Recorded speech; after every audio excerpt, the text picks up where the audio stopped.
नमस्कार, मैं हूं अभिषेक मिश्रा और आप देख रहे हैं चुनाव आज तक। उत्तर प्रदेश के लोकसभा चुनाव के परिणाम बीजेपी के लिए चिंता का विषय बने हैं।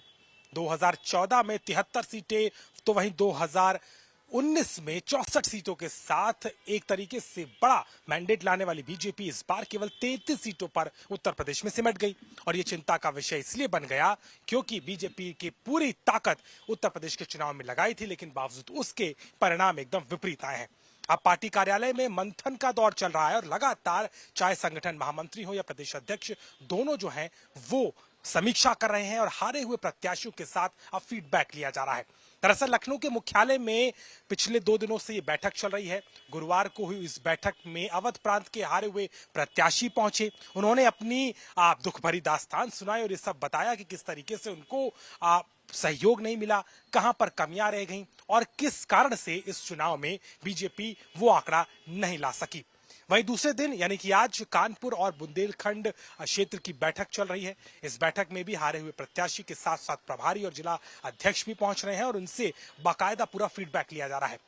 सूत्र के मुताबिक कहीं ना कहीं इस पूरे चर्चा का विषय संगठन और प्रत्याशी के बीच के समन्वय को लेकर के खड़े हो रहे सवाल है।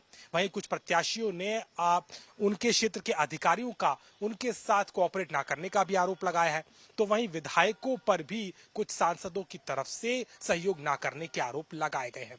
इन सब के बीच में बीजेपी ने अब एक नए तरीके से हार की समीक्षा की तैयारी की है। दरअसल एक टास्क फोर्स बनाई जा रही है और इस टास्क फोर्स का काम होगा जमीन पर जाकर के इस बात का आकलन करना कि आखिर कहां पर कमी रह गई।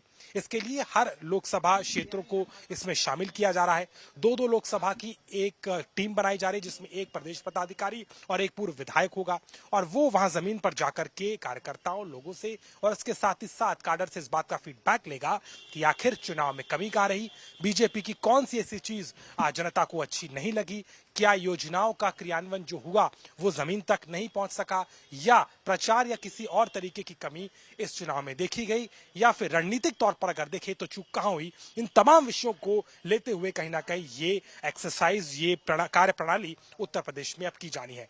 खुद इसको लेकर के प्रदेश अध्यक्ष भूपेंद्र चौधरी ने जब मीडिया से बातचीत की तो बताया कि किस तरीके से वो लगातार जो है उनकी टीम की तरफ से मंथन किया जा रहा है।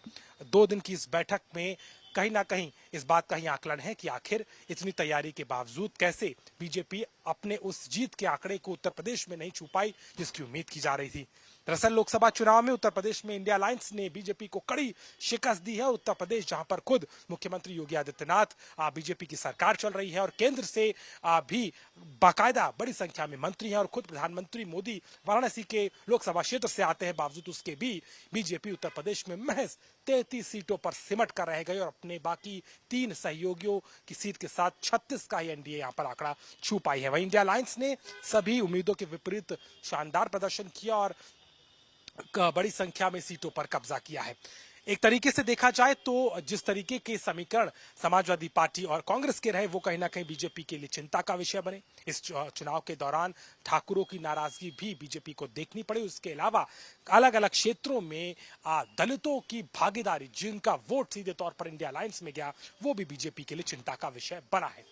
अब इन्हीं बातों को लेकर के कहीं ना कहीं ये बैठकों का दौर चल रहा है और इस बैठक के जरिए बीजेपी अपने कार्यप्रणाली, अपनी रणनीति और अपने संगठन को एक तरीके से पूरी तरीके से समीक्षा करते हुए नजर आ रही है, क्योंकि अब आने वाले समय में उत्तर प्रदेश के विधानसभा चुनाव की बड़ी चुनौती होगी और उसके पहले बीजेपी की तैयारी है कि अपने पूरे संगठन और खास तौर पर इस चुनाव की हार की समीक्षा बहुत जरूरी मानते हुए कहीं ना कहीं टास्क फोर्स के गठन के जरिए इसको आगे बढ़ाया जा रहा है और लगातार फीडबैक लेने की प्रक्रिया और इसके साथ ही साथ जमीन पर अपने पदाधिकारी और अपने टास्क फोर्स के सदस्यों को उतारकर एक तरीके से चुनाव की समीक्षा को जमीनी स्तर तक ले जाने की कार्रवाई चल रही है, जिसको लेकर के बीजेपी के कार्यालय में मंथन और एक तरफ टास्क फोर्स का गठन लगातार होता हुआ नजर आ रहा है।